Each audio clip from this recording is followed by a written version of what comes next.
Welcome to C2S TV, the C2S TV channel that brings you insightful interviews with business leaders, tackling current challenges with advice and top tips from experts in their field. We're delighted to have with us today Kevin Holt, Managing Director, and Michaela Cozens, Operations Director of Gel Training. Everyone is looking at their budgets at the moment. You know, money is quite tight for people. The economy, although we see some green shoots, people are still very cost conscious. We also know that there have been changes in terms of NIC, and perhaps organisations maybe not be taking on as many people as perhaps they thought they were going to do. But we know that we're all working really hard. You know, organisations say they're really busy. So what are they doing to develop their staff? How are they helping to maybe look at the demographic changes? We know that demographics are changing and getting a much older workforce. How are we going to be reskilling those people, but also supporting those young people as they come through organisations? And this is very much the expertise of GEL training. So Michaela and Kevin, do you want to just give us an insight into who is GEL training? Sure, thank you. Yeah, sure. Thank you very much, Suzanne, and hello, everyone. GEL Training essentially is a training company. So underneath it all, we are a training company in business, leadership, management type skills, IT skills, health and safety, project management, etc. I've been around for 25 years now, which I think when I started it, I had dark hair and more of it 25 years ago. And over that period, we've seen quite a bit of change. So companies in Gloucestershire might know us for several things.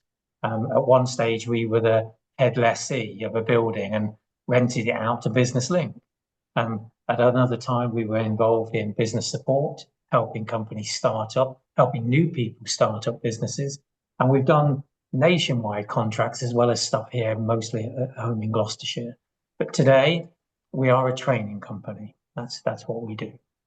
And I think I have known you, Kevin and Michaela, for nearly all of that 25 years. So I have seen also the growth of GEL training and that sort of the divergence of all of the different things that you offer to employers.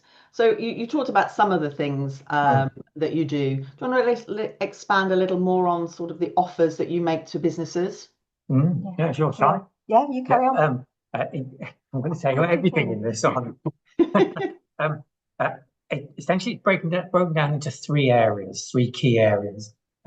Firstly, we do skills development. That's short, half-day, one-day courses. I don't know, time management, perhaps, maybe appraisal skills, maybe your spreadsheet skills are not what they should be. So a quick fix skills development, usually half-day, sometimes one-day type training. The second area we work in is short course qualifications. So when one day doesn't cut it, I need a little bit more than half a day, Kevin. Then we have qualifications from, you need to help me out here, ILM, APM, NEBOSH, IOSH. That's them. Got them all. Well done. Got them all. They cover a range. Yeah. And those short course qualifications range from anything from sort of 5 or 6 short sessions right the way up to 10, 12 sessions where you get not only a little bit more development, but you get the rigor of an awarding body, making sure you're learning at a certain level. And then if that's not enough and you've got a slightly longer term development plan, we run apprenticeships for leaders and managers. And these give you a sustained development program over a year or so, cover a vast array of topics from leadership, management, project management, finance, communications, relationship building, difficult conversations. There's a whole gamut of different topics covered in them. And we'll come on to it, no doubt, with the finances you're talking about. These are the best funding around right now. So if you do know that you need leadership spread throughout your company, and then if we get the chance in this video, apprenticeship funding is there to help all companies of all sizes. The thing with apprenticeships, I suppose, is also, can you just clarify, it's not a young person, is it? It's not just a young person. So what is an apprentice? The average age of our apprentices must be 30s, mid-30s as an apprentice. Apprenticeship is the name of the fund. And without going into too much detail, the levy fund. So companies of a certain size, they pay into a levy, which means all of their apprenticeship funding, all their apprenticeship training is paid for. It's paid for already. They're never going to get that money back. It's going to go to the treasury if they don't use it. Yeah. So it's paid for. And then smaller companies who don't pay into the levy tend to worry that it's not for me. I've got to take on some 16-year-old. No, they've not. It's for existing staff, and the funding is there for you to the tune of 95% funded. So Wow. a year's worth of training costs you around about 300 quid on average. I mean, that's incredible, isn't it? That's a massive, that's a huge offer to employers to get involved and to help, upskill and retrain, or just put people on a longer term development program. Yeah. The world is changing constantly, so those new skills are really important to people. I think one of the things you touched on earlier, Suzanne, was about the workforce, the age demographic of the workforce, and we're in a multi-generational environment now in the workplace. And one of the things about leadership and management is understanding some of those soft skills, as well as the technical skills, the soft skills that people need to manage people of different age groups, to know what motivates them, how to delegate effectively, how to coach them appropriately. Just to understand that there are different needs now, that within one team, there's a wide age group. The apprenticeships certainly touch on that because we've got more time, at least a year. We've got more time to dive deeper into some of those aspects and also just really help people understand the art of emotional intelligence. It defines the difference between a good leader and a poor leader. And likewise with the ILM programs, often companies now are looking for in-house delivery. So they're looking at their team of first line managers or their team of senior managers, because again, they probably have similar issues maybe within their workforce, but it brings them around the board table to really explore what does their culture need in terms of development. So you'll be able to go into an organization, and if they just want one or two, they can come on kind of your more open courses. But if they've got more staff, or you identify, a common thread or a need, then you can run programs internally for organizations. Yes. Yeah. Exactly. And there has been a definite need for quite a few of the soft skills now, whether that's born out of COVID or it's the fact that really the COVID generation that were in college are now entering the workplace. Some of those soft skills are very much needed, a little bit of resilience, and also NEBOSH fortunately launched some of the subtler qualifications like well-being or environmental awareness or managing stress. So things have actually been modernized. So for anybody thinking about their staff and their training plans and their skill development plans, really it's a good opportunity to have a conversation with you in terms of all of the things that you can provide, and you'll help them to navigate levy, no levy, funding, where does that come from, and maximize the opportunities they have, and make sure they get, they can make that budget stretch as far as they can.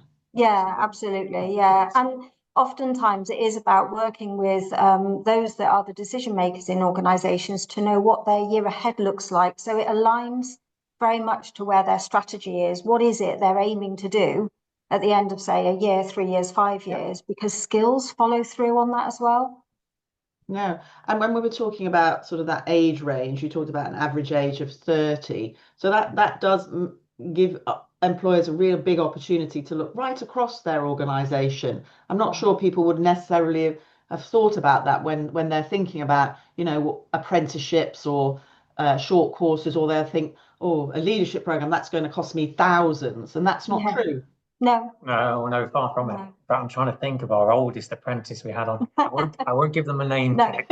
Yeah, but give us the age. We've had them in their 40s, late 50s. Yeah. I mean, let's face it, learning is for life now, and retirement doesn't necessarily come at a certain age. People are working longer and maybe part-time. So again, it's crafting the skills to make the workplace a nicer environment for them too. I think for me, the companies who are switched on to it tend to look at existing skills and those in leadership positions that could just do with some support. But equally, they look at potential. They look at, in 12 months' time, I would like this person to be taking more responsibility in whatever.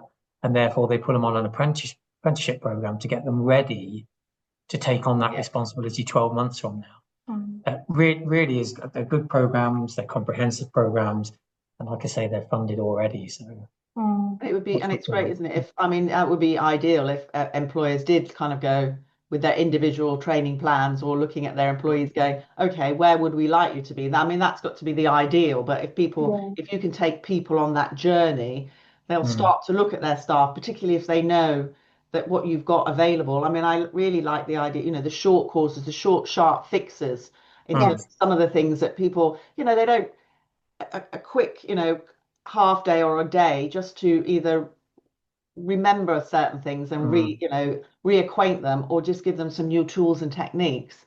It'd be great for people, wouldn't it? So and I think the thing that people take away is that just a sort of an enhanced confidence as well when they've been on a training program. Sometimes they just need to have that validation of sometimes what they think is right, but also knowing it's right, and being in the room with others that may have similar problems. There's a lot to be said for the peer support that they get.